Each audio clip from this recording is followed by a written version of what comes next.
everybody, it's Daddy1424. This is Nexus. And we have the MediaPurchaseGuide.com. In case, well, you know, in case you thought it was like .org or .ca, you know, it's .com. .com, which you should know because it says up there.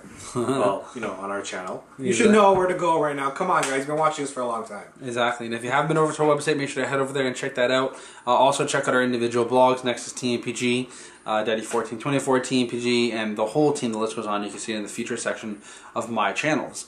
But today we're here to talk about the iPhone 5, something that we've been promising you for quite some time. So we're going to give you a hands-on on that. Oh, I was talking on the iPhone 5. I'm sorry. Oh, he takes imaginary calls. I forgot. No one I get those too. So no one talks to you. Yeah. No, but you know what? Exactly. You know what? It's the hottest device out there. Now, a lot of people put out reviews right away. And, you know, that was really cool and all, but we want to give it a little bit of a hands-on time, really get into the use, get into the nitty-gritty, and kind of really feel out the device. So now that we have the phone, we've played with it a little bit longer, we're actually going to give you a full review on it right now. Come with us and see the iPhone 5. Let's see if it had an antenna gate. Maybe not. But what gate was there? Yeah. Watch and find out. Remember to like, subscribe, and leave some comments below. Let's get to it. Alright, everybody, so we have the iPhone 5 for you, a full review. We're going to talk about this beast of a device, starting with the external, the peripherals, all that good stuff. Then we'll work our way into the interior and the actual software. So let's start with the makeup of the device. Some of the things you will notice that are cosmetically different from the iPhone 4S. We now have the front-facing camera centered. That gives you for better FaceTime calls, not having you off to the side in the image and looking a little bit lopsided and trying to adjust things accordingly.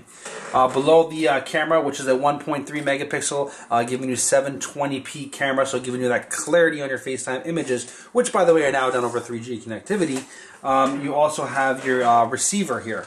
We have our 4-inch touch capacitive display, 326 ppi, that's pixels per inch for those of you who are unaware, and that's really phenomenal, giving you higher saturation, better colors, better brightness, all that good stuff that comes with it.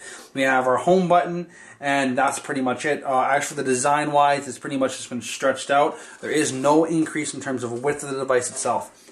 As we turn the device to its side, you will notice the antenna lines are still on the side. They have been slightly moved. I believe the iPhone 4S is a little bit different with the antenna lines. So we have the mute key, the volume up and down, and then when you flip it to the back, we get our new aluminum brushed backing. And this allows you for a higher quality, a higher build makeup, giving you better sustainability when dropping it and actual drop tests and all that stuff, which you can find online where they've actually tested how durable this device actually is. And the results are quite phenomenal. We have our two-tone, obviously, design, so not just the aluminum brush, but also the glass backing on the top and bottom, which is also better for when you're dropping it because the iPhone 4S, you would get a cracked screen, and that's expensive to replace. So by having limited glass, it means less cracks, and if they do, cheaper to replace actual material. You have an 8 megapixel camera that gives you panorama shot now and LED flash. And then, of course, the nano SIM on the side here. What can be smaller than nano? Who really knows? On the bottom, we have a new makeup and design. We have the 3.5mm jack, followed by the 2 speakers, and then obviously your new digital connector, which has caused another uproar in itself. The new all-digital connector allows you for reversible. Mind-blowing. What does that even mean?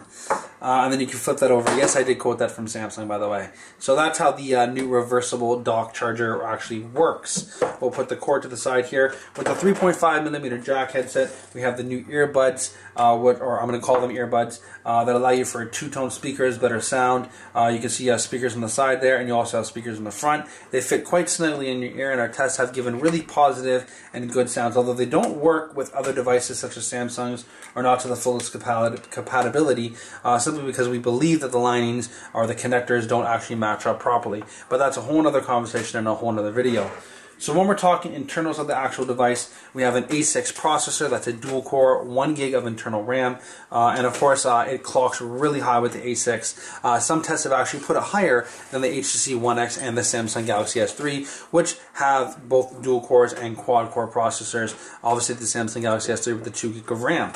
When looking through the speed of the device itself, you can see it's fluid as ever and contains iOS 6, which gives you things like your notification. We talked about FaceTime over 3G, iMessaging, all that good stuff that comes with it, and of course the newly implemented Passbook, which is somewhere here. We have it in one of the app drawers, and that gives you, all the new great stuff that comes with Passbook, being able to purchase tickets and for Blue Jay games and having live updates sent to your tickets and all that great stuff like that. I haven't actually downloaded any Passbook stuff, but I have tried it. We had to do a reset on the phone. That's why there's nothing currently on there.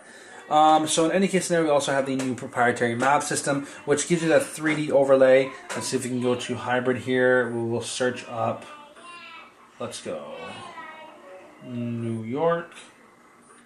If I can learn how to spell, because I put Mew. And we'll demonstrate what the 3D mapping actually looks like to you. Let's enable the 3D. New York, New York. Yeah, I don't quit my day job for that.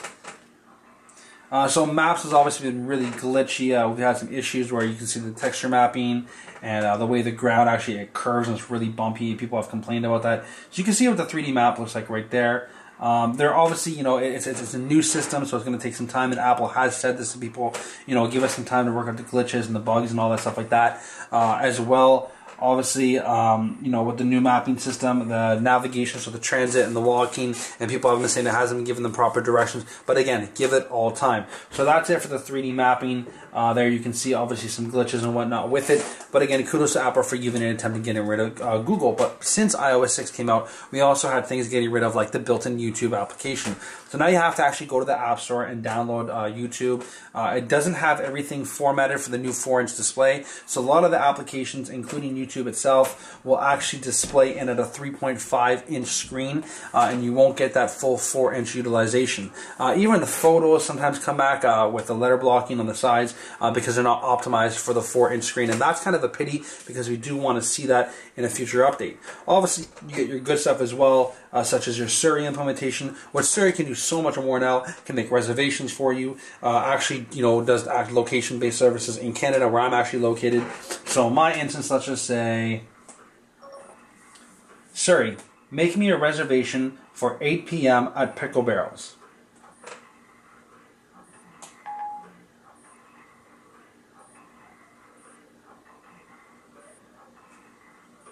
Let's see what's available at Pickle Barrels. Then you can see here, it will ask you for the location that you want to verify it as, and then you can click that button there that says make reservations. Now again, this is compatible with whatever you know, actual restaurant or company has decided to put that implementation into their systems, and then that will allow you for the proper reservation system to take place. You can also do things like ask it more random stats.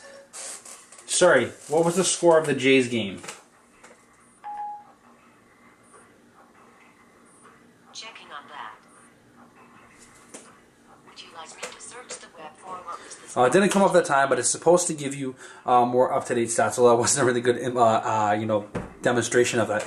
In any case scenario, that's pretty much it all for the, you know, the actual operating software and the externals of the device. It's an extremely fast device, giving you with the LTE combination, 3G FaceTime, and all those good features that you like from iOS 6, including the VIP mailboxes and all that good stuff. We here at the Media Purchase Guide obviously greatly enjoy this device, but the question is, how does it stack up to other devices? Well, some more information on that for you later on. Make sure to keep watching our videos, like and subscribe. Let's get to the outro. Thanks for watching the iPhone 5 review.